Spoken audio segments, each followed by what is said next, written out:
All right, showtime, man. DMV networking event. First year happening. Let's do it.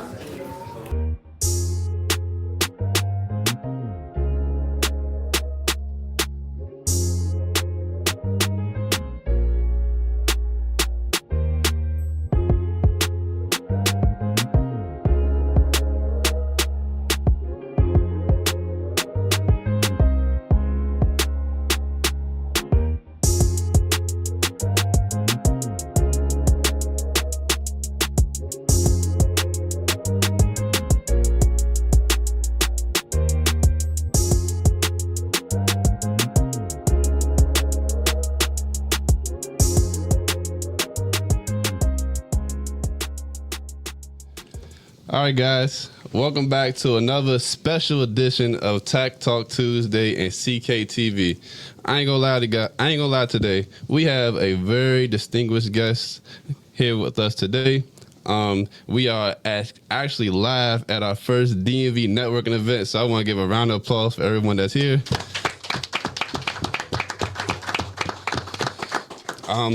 First things first is, I want to introduce our guests. So I'm going to start from the far left, and we're going to work our way across. So the first guest we have today is Miss Tasha Briscoe. She is a very, very important woman. I think you guys would love to know a lot more about her. She actually has her own pop-up management event in Maryland. So I'm going to let her take the wheel on that and kind of explain more about what she does and how she affects the industry and her community. All right. Well, thank you for having me. Saw the promo and I was excited because I am a serial entrepreneur and I'm known as a creative strategist. And a part of that is taking crazy ideas and making them happen. And so when I saw that you wanted to do this event, I was like, I love it. Let's do it. You mentioned the pop-up.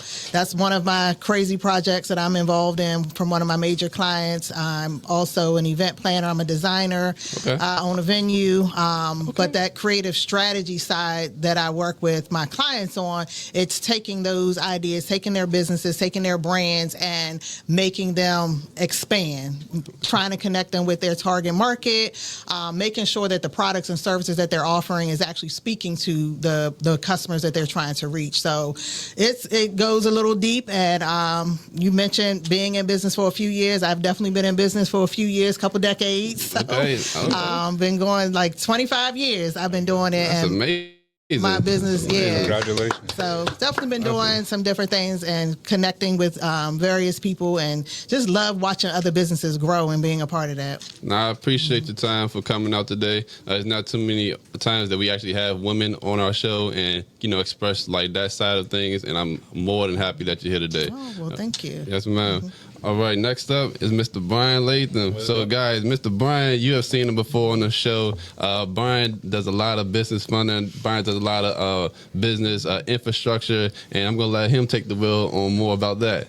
Go ahead, Brian. What's going on? So, hey, man. Like my brother Arthur said, first off, want to appreciate you for, putting this event together. I think it's something that's essential for us, like as a community, and just for all of our people to be able to network with, grow, and just be in the rooms. So I appreciate you for that. I do, like you said, business funding, so I help businesses get access to capital, and I help businesses scale with ads and automation. So a lot of, Meta ads, IG ads, back-end systems automation so that they can scale their business on autopilot and not have to do stuff manually in their business. That's amazing. Shoot, man, I feel like it's a lot of people that need that now, just like getting off the ground, so that way take away a lot of the legwork. So that's good. Next up is Mr. What should I call you, Mr. Pope? Sneaker Pope. Sneaker Pope. Yeah. Hey, man, we got a celebrity in the building today, guys. This guy right here, man, he has one of the biggest and fastest growing shoe restoration business, you would say. He's also a designer, a philanthropist, and I'm going to let him, go a little further on that. I just want to say congratulations on this, bro. Like, this is huge for you. I've been telling you this from the beginning, like, just seeing from where you started at to where you are now. I have a sneaker cleaning business. My name is Sneaker Pope. We are based in the DMV. We do sneaker cleaning and we do classes as well. We also do a lot of content where we help other businesses, reach bigger platforms and stuff like that as well. As you said, I am a designer as well. I just started painting. Like, I actually sell paints. I'm an artist as well. Other than that, man, I'm just grinding. I'm tired. I ain't gonna lie to you. Nah, definitely. Well, most of us are, just from our regular lives. And that's why I kind of want everybody to have this conversation, because we all are real people. We all have our own regular lives, but we try to manage a small business too. And a lot of times that's not easy. So I want you guys to kind of, be transparent with our audience and, explain how we can bridge the gap for other entrepreneurs to come along and actually build their business as well as run their regular life. I think the first thing first is it's like time. Like when we talk about time management, what do you guys think about first? For me, it's like, waking up. Like, what's the earliest I can wake up, and what's a good night's rest? How can I manage the amount of tasks I gotta do in a day? So I would kind of just want to expand on that a little bit. How do you guys manage your time, and how do you guys, when someone try to come into your time, do you guys, work that way in? Do you guys have good boundaries? How does that work? Oh, y'all looking at me? Ladies first. Yeah. Ladies first? We can do ladies Yeah. first. So It's just an open conversation. No, guys, I got you. So I'm very particular about my time. I time block a lot of stuff. My phone, like everything is on my calendar. If it's not on my calendar, it is not happening. I make sure that I am not only putting business stuff like appointments and clients information on my calendar, but also time for myself. Because if you don't block that off, your day will disappear. And I'm also very protective about my sleep. Like I need a minimum of 7 hours. I get up early though. I get up at 3:00 in the morning. Like I start my day super early. I get a lot done before the sun comes up, but that's like the time where I can get the most, like everybody else is asleep. I can shoot emails out, get them scheduled, and I don't have to worry about somebody doing a real fast reply on me. Like I can get all of these things out the way, and that way, once the sun comes up, once it's we're in that regular business hour part of the day, now I can make any phone calls I need to make, returning calls and responding directly to emails. But trying to get my stuff out the way is super important to me. Having a team behind me that can help me do the things that my hands don't need to touch. And as you mentioned, like automating, getting yourself out the way of your business, like that is super important. I highly recommend entrepreneurs that are trying to balance it all. I know a lot of people try to do a 9-to-5 and run a business, and some people say, oh, it's not possible, I'm tired, but there is a way to do it. You got to hit my man up right here so that he can show you how to get it done, because if you can get a lot of that stuff automated, that also allows you to get a lot of your free time back. So you spoke about automations. What kind of automations do you have in your business, and what kind of automations do you guys have in your business that help the business flow a little better? So automations, as far as like inside the business, I try to automate at least like 85 to 90% of my business. So when it comes to the top of the funnel is pretty much like where client leads get aware of you, whether that's through content, through ads, through promos, through events like this. That's where they become aware of you. Now, what is the next step that they'll do after that, which would be like their interest? So if you're doing like book calls, if you're doing webinars, all of that whole part should be automated. So if I have like somewhere where I'm sending them, whether it's like a landing page, website, okay, now they're opting to book systems and automation on the back end just to let us know that the client know, that their call is booked, or that they're, registered for the webinar, put them in certain pipelines. So all that part is pretty much automated. Now I'll show up to the sales call, or some people don't have, sales reps, setters, anything like that. So some people even take themselves out of that position, and then someone else can even close for them. So they're making, they're able to generate revenue without even having to do much in the business. But, there's 4 different levels to the funnel, which is, like I said, top of funnel, middle of funnel, bottom of funnel, where people actually become buyers. But you can automate a lot of that process if you just look at how do you generate leads and clients to your business, and then what do they like, how does that process look from top to bottom? That makes sense. I like that. Like you said, you got to get your leads in and then figure out how you can funnel it from there. That way you don't have to do less work. Yeah. I like to say focus on branding, but like I said, you making sure that the day-to-day operations, is hands off. Right, exactly. Okay. So and you could say that for like any business, like, because I have a service-based business. So like I think about it like, if I automate everything, my mindset goes to like, all right, cool. Anybody can book at any time, like for a cleaning or something like that. And I personally don't have 100% control over like how many people could book at a time. Like, would you say that you can do that for a service-based business, or do I need a team or something like that behind me in order to make that happen? Yeah, so and that's a great question too, and it just depends on like where do you feel like you are in your business, and also it comes to a thing of, you said, like bringing someone on like a teammate, it comes to like being able to trust people and take our hands off of certain things at a certain point. And sometimes that is hard. Like even for myself, it's hard for an entrepreneur to allow someone else to run like their business and then be, or try to take their hands off it so they can generate more revenue. It does come to a point where you will have to delegate a lot of tasks and put someone else in your shoes so you can step out. But for service-based, yes, this does, of course, work for service-based too. Whether if you're generating your clients, again, like through content or through ads, and then you said they're like booking calls? Yeah, they're booking through like Calendly and stuff like that. Okay, perfect. Yeah, so they're booking calls through Calendly, and then once they book that service, is that you said that's when you... That's when they come to drop off the shoes and everything like that and move forward from there. Okay, gotcha. Yeah, so I would say since it is a service base, you can automate it all the way to the part where you're either jumping on a call with them or they're dropping off their shoes. Like if I'm in that type of industry, I would be running ads and running ads and doing content and doing promos. I'm telling people book a call with me if they're looking to get their service, and then once they book a call, all the automations go off. You talk to them on the phone if it looks like it's a good deal, and they'll work with you. Then you take payment, and then you can automate the process of how does it look from client fulfillment. So all that whole process can be automated as well, and then once they do all that, then they just drop it off to you.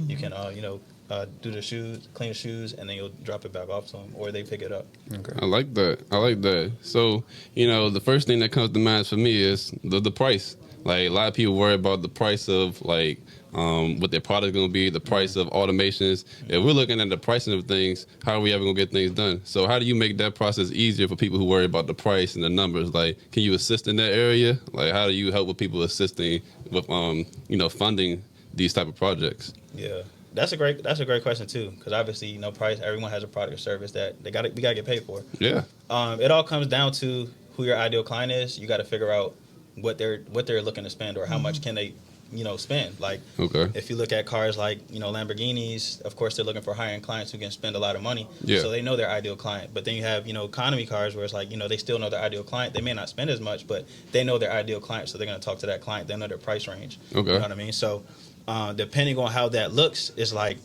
if you're building your product and you know who your client is, you have to speak exactly to that client, and then know like when it is time to talk about price, they can be qualified or they may not be. But what I say is, like, I usually add qualification forms to my book call pages. So whenever someone does book a call, I ask them a couple of questions, in that call form. So that way, before we hop on a call, I may know, like, all right, this person says, their investment range is around here. Oh, that's good. That's good. I do a lot of questionnaires. So like before I book a service for a client, I send them a questionnaire. Do you guys like have any questionnaires or general questions you ask your clients before y'all get started, kind of to like sweeten the deal for you guys? Yeah, I'll say as an event planner, especially, I need to know, what do you need and how much can you afford? Because we have a lot of people, they love Instagram, they love TikTok, and they see all these amazing ideas, and then they have no budget to match. Okay. So questionnaires and that automation piece, I use a client relationship management system, and that takes them all the way to their event date. Like, we have real fluid, real natural, automated conversations that go out. We do a 45-day, a 30-day, 2 weeks, following up, checking in for your event. So they're booking their slot for these events 2 months in advance? I have events booked to 2027. Yeah. Okay. So yes, 2 months in advance I would love that. You would love that. We have events booked till 2027, and it's because we offer full service. We do planning, we do design, and I have a venue, and so they want everything done there. But in order, we have to qualify these clients also, because Saturdays are very important to me. Okay. So I can't just give my Saturdays away to somebody that only want to spend a couple of dollars when I have somebody that want to spend 5 figures on a weekend. So is a qualified client only based on what they're willing to spend, or is it the relationship? It's more what they want to spend and can I work with them? Yeah. So we do, we'll have that initial consultation, and my consultation, that's a 15-minute call, or they can come and do a site visit, because I need to meet them, and if I don't meet them, somebody from my team will meet them. I need to know who they are and what I'm going to be working with, especially something that's far out. Somebody that's booking a year out, I mean, I got to deal with them for a year, and if they're not going to be somebody I want to work with for a year, then no. And so we'll figure out, well, maybe, I can't do the planning for you, but you can rent our venue. That way I don't have to be so personal with them. Okay.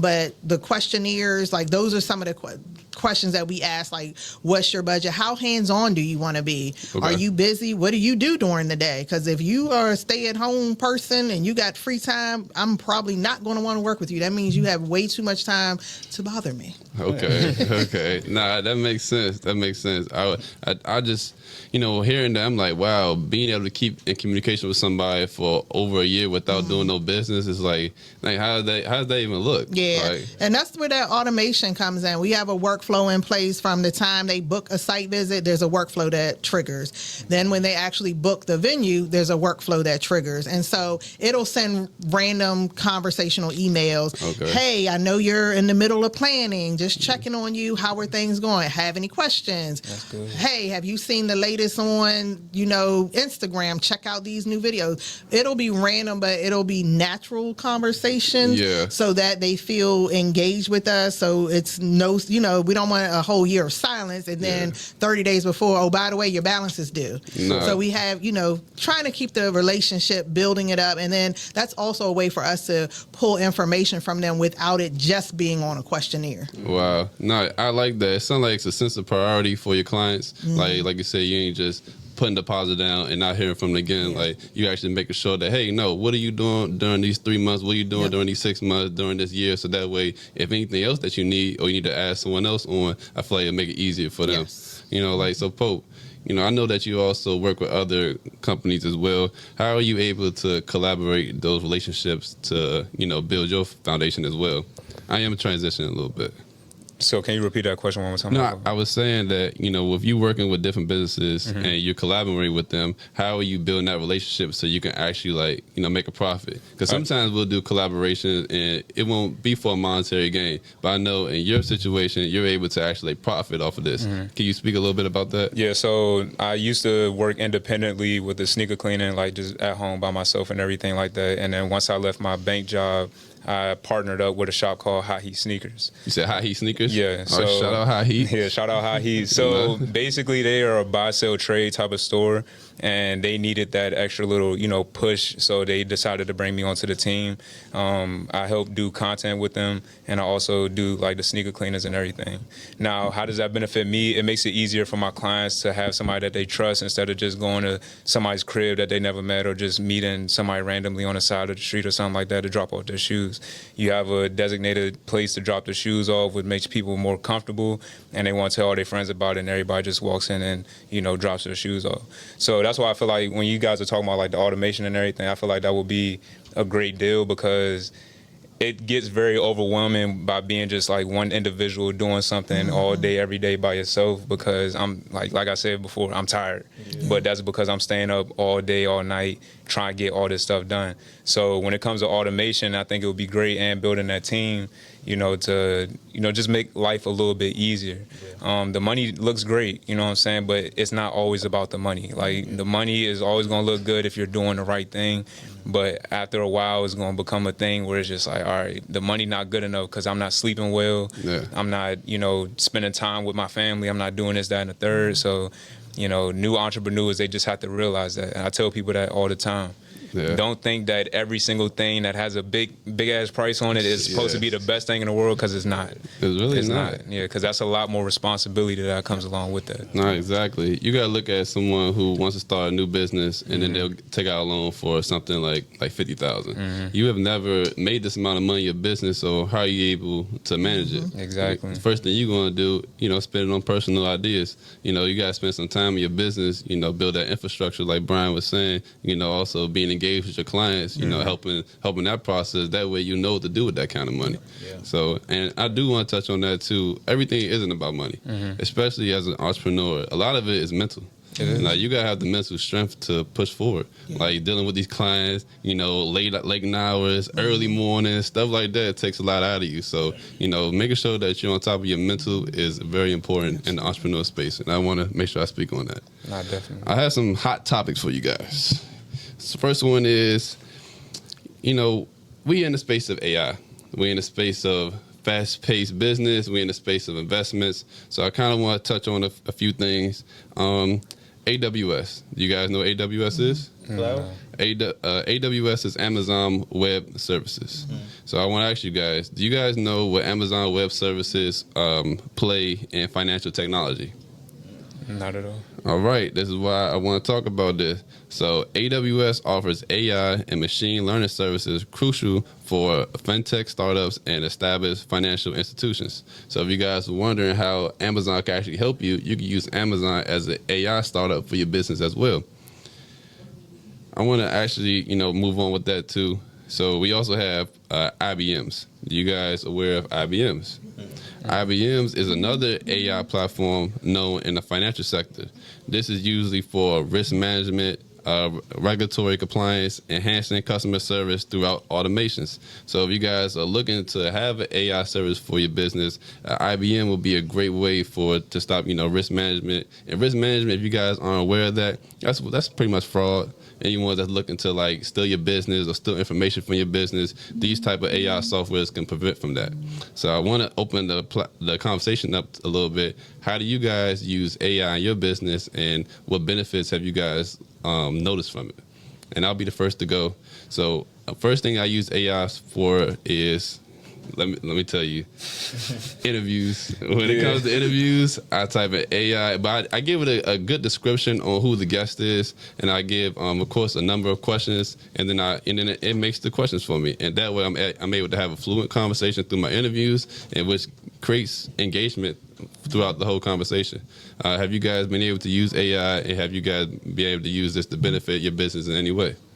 Yeah, I definitely started using AI to help build like a course for cleaning classes and stuff like that. Really? How does that work? So basically, they have. I use ChatGPT right now. So literally, you can talk to it and it responds back to you, and it just lets you know like the type of structure that you should have. Like if you're gonna split it between the types of materials that you're gonna use, and clean like the supplies list, how much it may cost, where you could get it from, like everything like that. Like it makes it easier for me to just take all that information and give it to the students that may need that, so that I don't have to sit there and type all that information up or have to speak on it as much. Like they get a whole printout, whole document, everything that they need. Yeah. How long did it take you to train this AI? Probably like, I'm still getting used to it, so probably like 2 weeks I would talk to it, like just to get, a feel for it, and they get a feel for me as well, just understanding. Because every time you go back to the conversation, it remembers everything that y'all talked about before. And it just, builds off of that, and then just keeps building information from there. Good. Yeah. Ryan, how about you? Yeah, so I also use chat a lot. Offer creation, whenever I'm building out offers. ChatGPT kind of knows me now too, so it knows what I do and what I provide. So I'll ask them different things, different ways I can add value. I use it for content. Sometimes this one isn't ChatGPT; it's called Claude, but it's good for content creators and people that do info products. So I'll ask it what's 30 things, what's 30 different pieces of content I can make that'll help my audience. So I use it for that. I use it inside my workflows too. There's AI softwares inside my CRM that allows me to recommend what should I add to my workflows. You said CRM. What's that? For the people who don't know the acronyms. Yeah, so customer relation management. So customer relation management. Got it. So that's where you store all of your leads, all your clients. You make sure they're all organized, so you know who did what within their buying process. So got it. If someone got an ebook from me, their name will be in my CRM, and it'll say I'll put a tag on that says ebook. Why is it important to manage your CRM?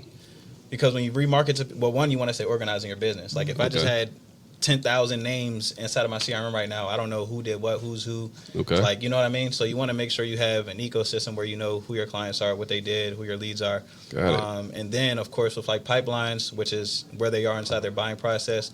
So maybe someone's maybe a cold lead, warm lead, hot lead. Maybe someone attended a webinar. Maybe someone registered for a webinar but didn't attend.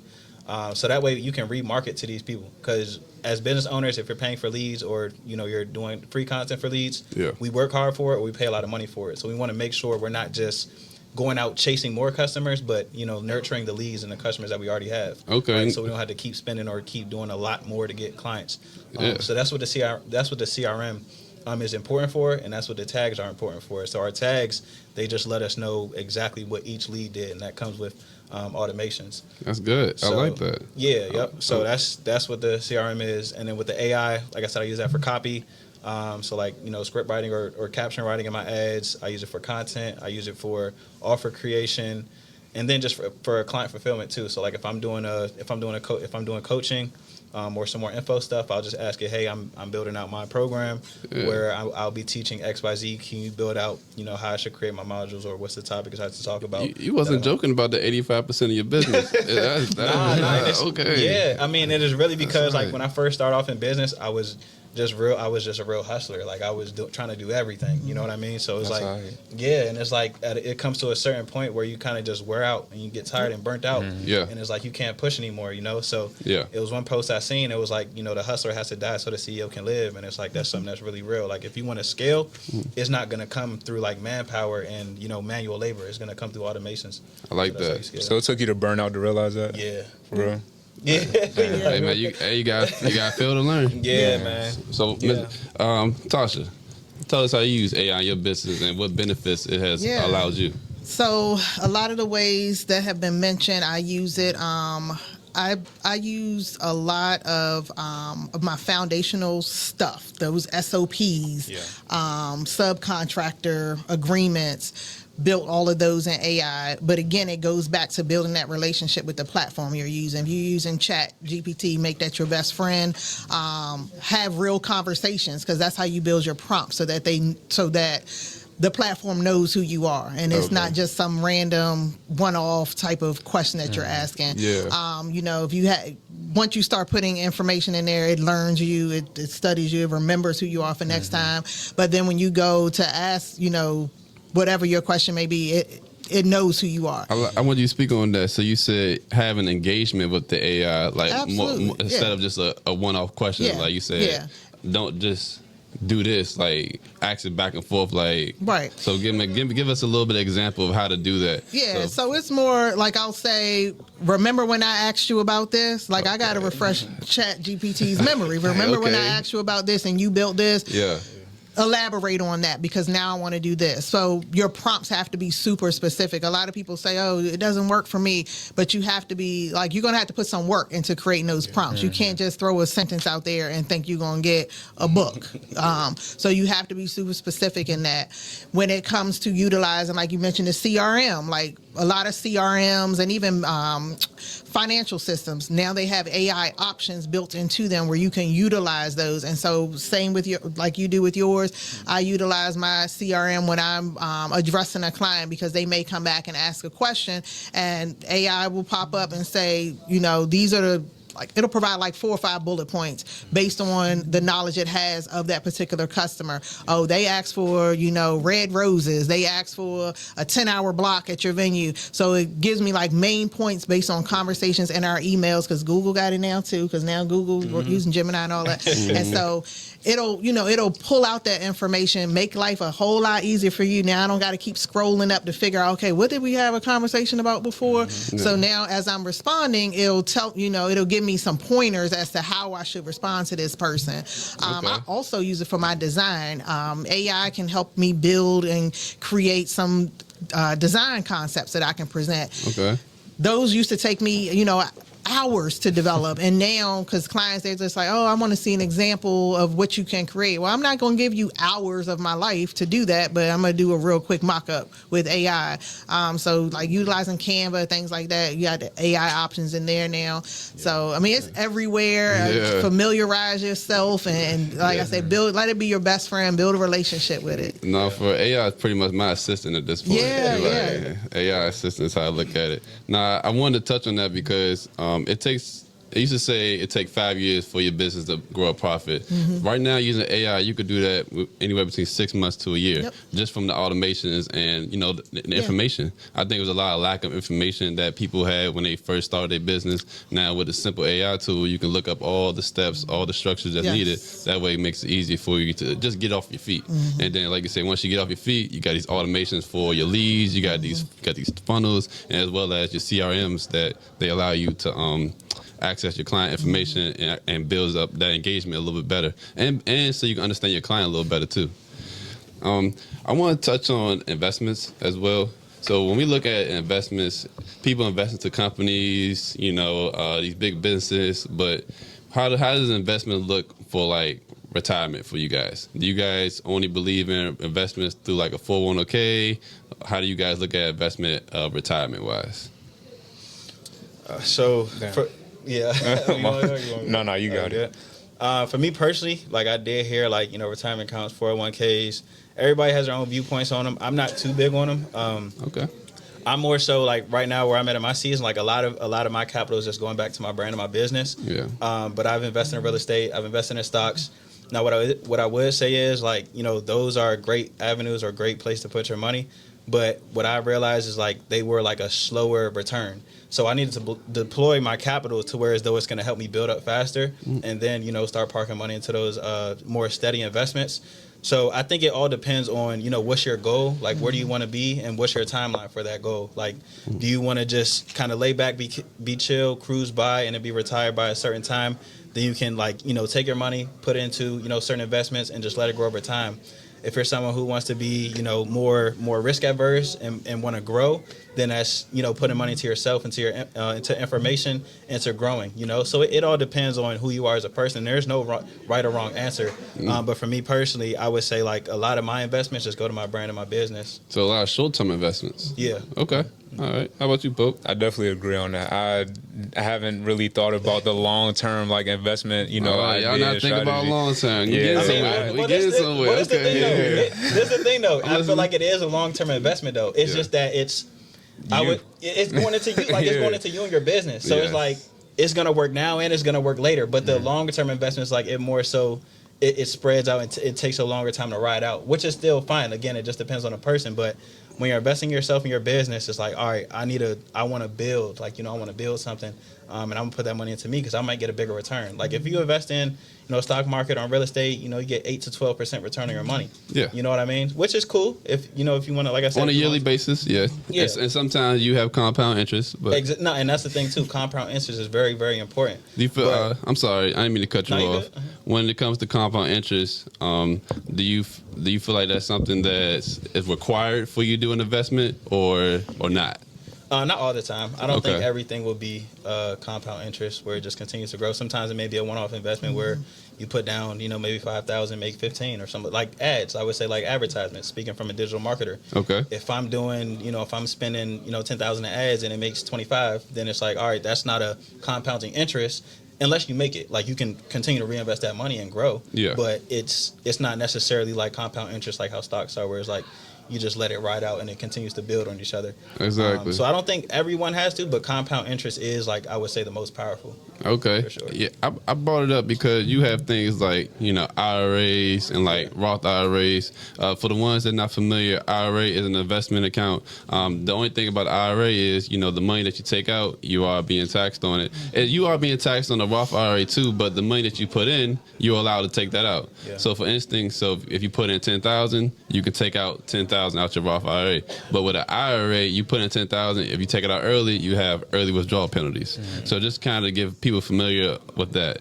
The reason why I brought up the long-term investments as well as short-term investments because, I don't want to work for the rest of my life. Like, that's just what it is. I don't want to work for the rest of my life. I want to be able to something to grow without me being there. Automations, it sounds like the future, which is why I'm kind of like a little, like, I don't know about my investments now. The AI might just do it for me. I'm a little, I'm going to come back to you about that. Yeah. But just wanted to make that, a known thing. Yeah, that's good. That's a good question. One investment company that I want to talk about is BlackRock. BlackRock. BlackRock. Yeah. What do you guys know anything about BlackRock before I inform the guest about that? Yeah, they buy a lot of real estate. They just making it tough for it. Nah, they are. So BlackRock, if you guys looking to invest, they are a good investment company. But the reason why people look into BlackRock because they provide tools for investment management, risk analysts, and trading financial institutions. So if you guys are looking for a company that's able to migrate well or integrate their services with others as well as buy other companies, BlackRock is a good one to invest into. What you have some thoughts about that? I just know they buy a lot of properties. Like, I know they buy a lot. Like, they're pretty much they're hedge funds, right? Yeah, hedge fund. So they buy big portfolios of properties, and I think that's what's playing a huge factor in the market as far as like the housing market, the rent market. Because if they're scooping up everything, it's like they cornered it. They cornered the market, so they pretty much make their own price on a lot of stuff, or they're a big influence on how prices are. So I didn't know they had info products though. Like I didn't know they had certain products that'll help people, invest and learn how to do these certain things. But yeah, I did know them as a huge hedge fund. So cool. Yeah. That's good. That's good. Another one is InvestNet. So they specialize in wealth management technology services, including financial planning and portfolio management. So if you guys are looking to manage your portfolio with your stock investments or just your regular investments, InvestNet is a good one too. I'm just putting this information out there for you guys to look into and do your own research as well. Another business I want to talk about is formerly known Square, but is now known as Block. Have you guys used Block before or Square? Yeah. You have? So for the ones that don't know, and I'm going to dive in a little bit about this. So this is a payment processing service that also does peer-to-peer payment as well as Cash App. So if you guys were wondering how to, provide a actual payment processing for your business, Square is a good one and is one of the top businesses that's out right now. Now, as far as rates, I'm not going to say it's the best rates, but they have the most reliable customer service for you. So it's another company for you guys to look into as well. Have you guys used different payment processing services throughout your business, or have you guys just used one? I mean, I use whatever, depending on the location. So through my client relationship, that system, we use Square and QuickBooks. So it just depends on, then I'll have that client that says, I don't want to do these credit card fees. How can I get around this? And so now I got to be a little more flexible with them. So it really just depends on the situation. And if I'm in person, that plays a role in it too, versus them just going and clicking, pay now. So. Okay. All right. How about you? How about you, Pope? I've used Square at high heat, working in that business. Have I used it for myself personally yet? No. I still do regular Apple Pay, Cash App, Zelle, stuff like that. You got to upgrade, man. Yeah, I know. I definitely do. But that's what working there is showing me. You know what I'm saying? I needed to be in a different type of space, to show me how a business is actually ran. Okay. Because I'm just somebody that's good at something, jumping into something, and it's just I'm trying to figure out as I go along, for real. Because some of these payment processing services can actually expand your services. Look at PayPal. PayPal has allowed people to actually use e-commerce, and as easier for themselves. So if you have a product that you want to put online, using PayPal is an easy way for you to process the payment. That way, it's coming to you, and you don't have to worry about no fraud or anything like that. So I just think, just a little upgrade. No, for sure. Wouldn't hurt nothing. Got better the business. No, definitely. So, getting more to the finance side, you guys are all well of managing your books and managing your business itself. When you come to the people that work with you, not AI, how are you building your team up for them to work with you? Are you looking for certain qualities? Are you not looking for certain qualities? What sparks your interest when you're trying to build that team for your business? Yep. So that. you. So for me, like I said, I've been in business almost 25 years, and it has taken me a long time to build the perfect team. When I first started, y'all were talking about burnout earlier. My first 10 years, I was doing everything. I was the bookkeeper, the planner, the designer. I was the customer service. The account, I was doing all of the things. And then I figured out what burnout was. And I cried, and I'm like, I hate this. I quit. I don't want to do this anymore. And it took me finding myself in a space where I was surrounded by others that were doing the same thing, others in the industry, and we realized that, hey, we can have this community, and building that community, we learned how to tap into each other. So when we needed help, we would tap into each other, and then that allowed us to figure out what our sweet spots were. My sweet spot is creating. Bookkeeping ain't my thing. That's not my thing. And so I was able to finally point out, and I tell people all the time, write out the things that you love to do, what you really have to have your hands on, and then everything else, that's who you need to figure out can do that for you. And so it took me that whatever amount of time it took, or I'm finally in a place where I can say, all right, I have somebody that can do all of these different things for me. I do not have to have my hands on it. I can delegate, and they know what I expect from them. And that comes from them watching me, understanding like how I like to deliver, what I like my customers to feel when they experience our business. So it does not happen overnight. It definitely takes a lot of mistakes. It definitely takes a lot of sleepless nights, but it takes that learning process in order for you to realize this is what you need to really be successful. Because I didn't start really scaling until I put the right people in place, because I was still trying to have my hands on everything. And so scaling came after I was like, all right, I can let the phone calls go, the customer service piece here, let somebody else do that. I can let the social media management go, let somebody else do that. Because now I got free time to do what people see me for, and that's the designing piece. That's the creating strategy, because we're going to talk. But that's the part, that's the part where you take your business from, like, what you like to do, and where you want to put your hands at, but you got all this other stuff to worry about, like the bookkeeping part, the back office part, and you don't have time to do that and this. So finding that sweet spot and being able to say, I'm sorry, Coach, how many people is your team, is an ideal team for you? Or for me? Yes. I got 15 people on my team. You have 15 people, so are these, wow. Okay, that's a lot. We have 15 people. I also have a virtual assistant who she runs my life. Okay. And she's the most amazing. Because you have to have people responsible for different things. Okay. But you also have to be able to understand that because they're managing that's your business is still growing. Okay. Like nothing's sitting. And then my client, I consider my CRM like a employee itself, because it does a lot. But having the right people doing the right things, and everybody knows, like, don't come to me about that person's job when you have somebody else to report to, because now you're taking me away from what I'm supposed to be doing. Oh, so it's a chain of command that you've developed in your business. Yeah. So when you look at that chain of command, how does it look? Do you have employees, assistant manager, and then CEO at the top? How does that look? And this is for people who want to build their own structure and their own chain of command in their business as well. Yep. So I have 3 different businesses technically that I'm running. So my venue, we have logistics manager, and then we have our operations manager, and then we have staff. They're basically the ones that come in and make sure everything Logistics happens. At the top, operations. Logistics and operations are side by side. Oh, they work together. At my venue. Okay. They're equals. They don't necessarily work together, but they're equals. Logistics don't happen until operations say this is what needs to be done, and then vice versa. If there's an issue with how we're operating, logistics has to advise operations. Got it. And then we have the staff that falls under there. With my clients, when it comes to the event planning piece, I have team leads, I have lead coordinators. So everybody has their role. Our lead coordinators, they are the ones that have the conversations with all of our clients. Then the team leads are when we're on site. Those are the ones that run the vendor management.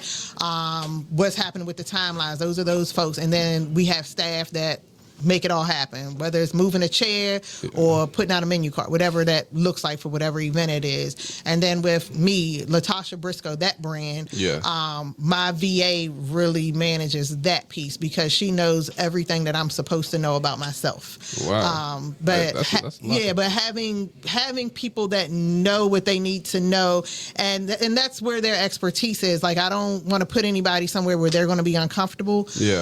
Because now you're putting them in a place to not be successful. So making sure that they are also where they need to be. And we have those conversations, like, what are you comfortable with doing? What are you interested in doing? Here, take that.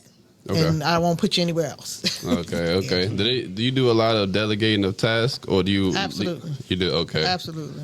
Is family in the mix of that, or is it just I have some family in there, but that's why you gotta have people in between you and the family. Yeah. Because if you are the direct person over top of family, it don't. That's why I asked that, because I want to try putting my family in the business, but it's just like put somebody else in between. Yeah. That's where my operations and my logistics manager comes in, because now I have them to tell family, like, like, this is what you're supposed to be doing. You know, we out of supplies. You need to go to my logistics manager. Don't text me and tell me, oh, we don't have any toilet paper at the venue.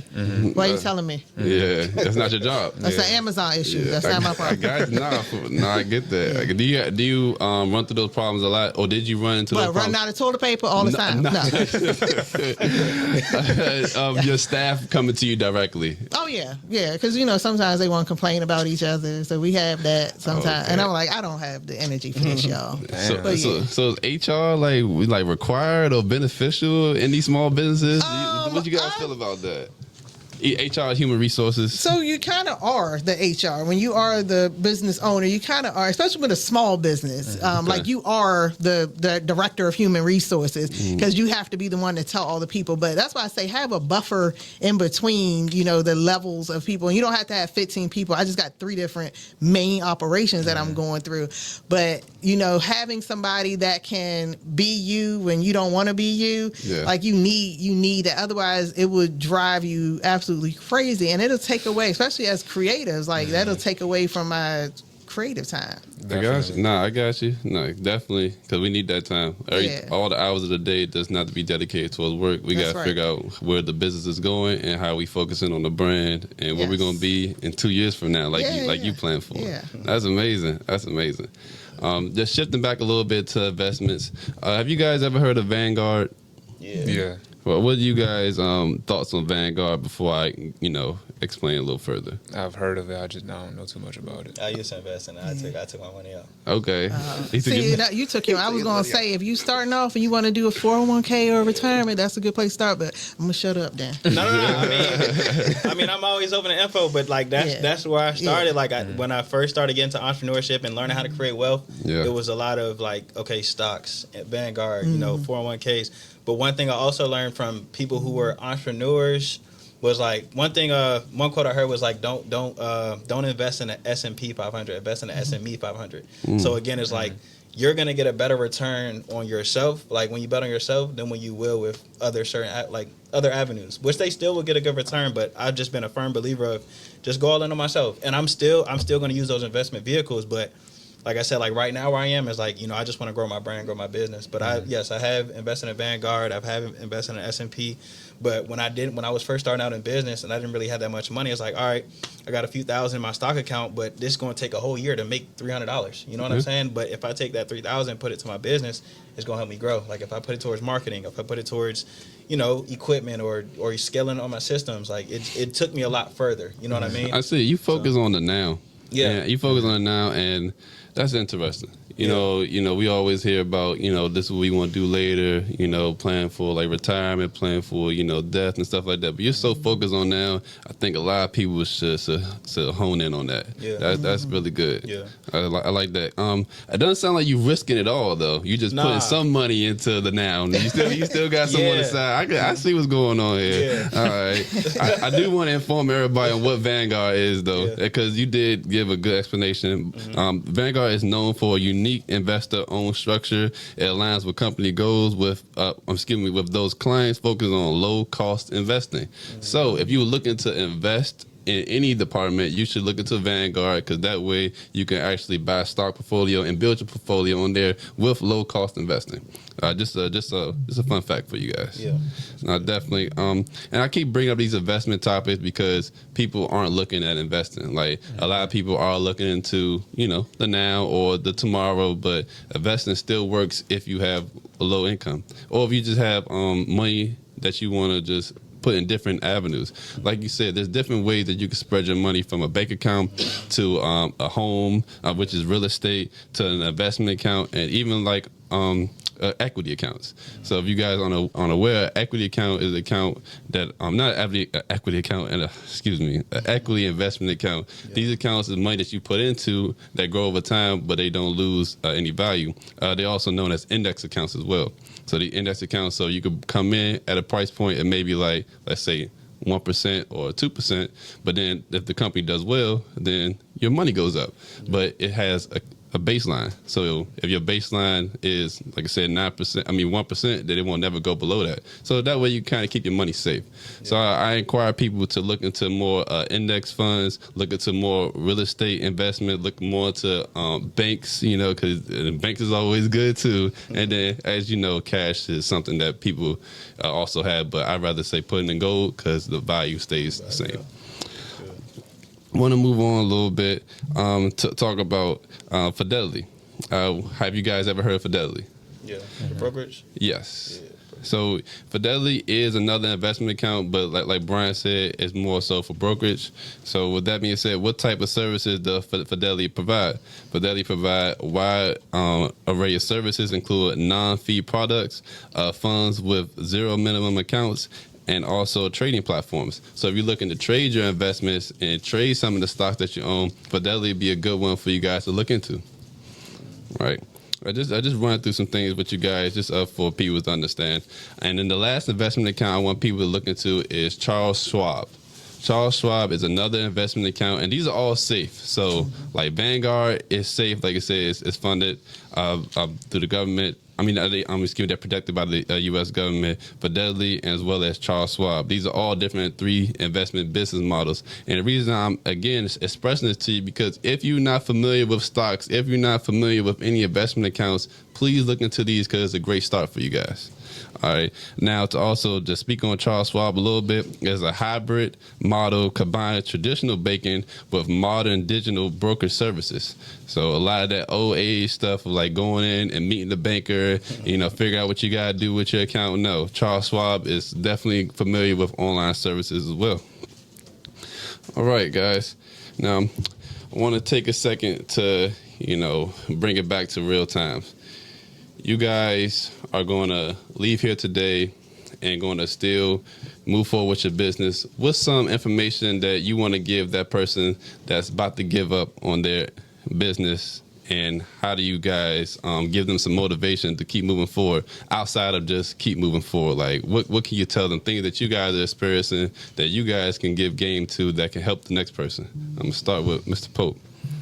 Don't be afraid to ask for help. That's probably like the biggest thing that I can say, because speaking from my own experience, doing everything by myself, like I've burnt out so many different times. I done gave up on my business so many times. I probably would be a lot further than where I am right now if I didn't give up 3 or 4 different times before because of burning out. Yeah. So, having other people that have businesses like yourself and like automation and everything like that, like that would be very beneficial. So networking, going to events like this, that's something that you should do. You know what I'm saying? Like it shouldn't be a question, oh, should I go? No, like you have to do that. Like do that, because that's how you're going to get out there. That's how you're going to get people to help you and just expand at that point. I completely agree. Asking for help will take you from, a basement to a studio. For sure. I promise you. For sure. What about you, Brian? Man, I would say for every entrepreneur out there that's like trying to grow their business, I would say the only way to is through. So you're going to have to do the work. It is going to be hard. You're going to have different seasons of your business where things do start to get easier and you do start to see the light at the end of the tunnel, but you got to make it through the hard part. Like getting the ball rolling is usually the hardest part sometimes.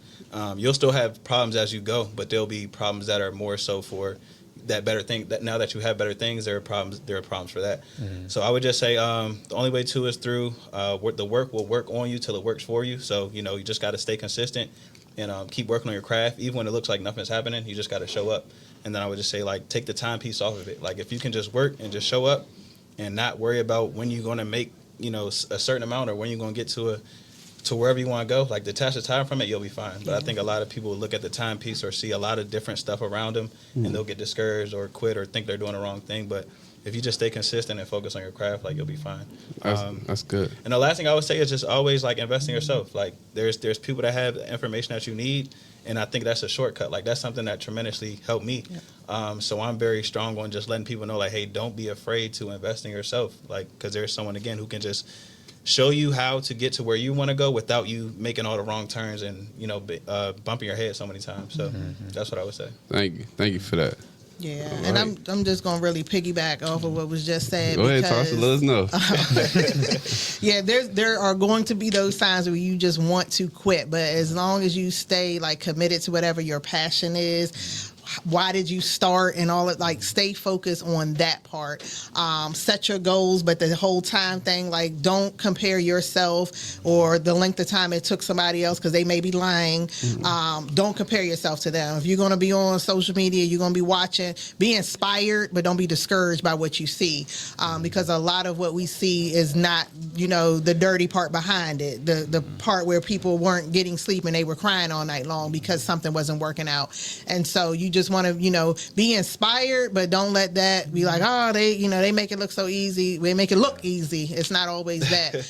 And then that investing in yourself piece, like that's huge. I know we talked a lot about investing in these other platforms and opportunities, but really considering what it looks like to invest in yourself, because that does come with, if you got to hire someone, that's an investment in yourself. If you got, that delegating, all of that, getting somebody else to get you there, that's the biggest shortcut, because you'll have that one-on-one with someone that can give you the direct advice where you don't have to spend, those years of research that some of us have spent to figure out how to do this.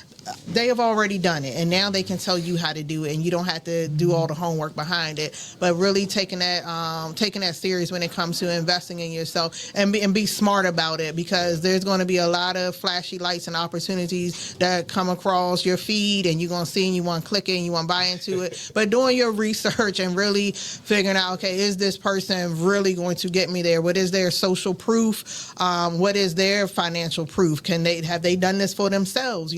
So whatever you're going to be doing, just making sure you're doing your research, making sure that you're making the right decisions, but protecting your brand in a way that whatever you do these investments, that you're aligning yourself up with someone that's going to help you propel in the direction that you're trying to go into. And then just, staying prayed up and don't give up on that. Big on staying prayed up first. That, That's good. I like that. That was I feel like everybody can relate to that.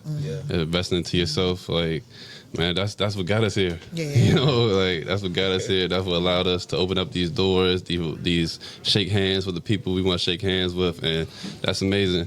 My message is, if you're a leader, focus on leading.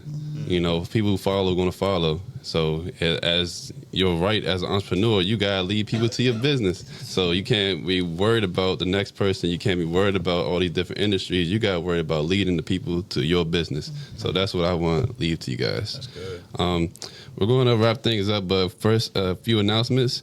We will be doing this again, so don't think it's a one-time thing. Shout out CKTV, shout out Easy Films on the production side. Shout out Pope, Brian, Tasha, and all the guests that came out today, and the vendors as well. Let's give everybody a round of applause. Shout out WGG. Definitely. Shout out WGG Tax as well. That's my business. I'm an accountant. Help a lot of businesses start their business. I help a lot of business, financial plans, tax assistance. Just tap in with me. I got a lot going on. But thank you guys for coming out. Let's wrap it up. Yes, sir. All right, guys.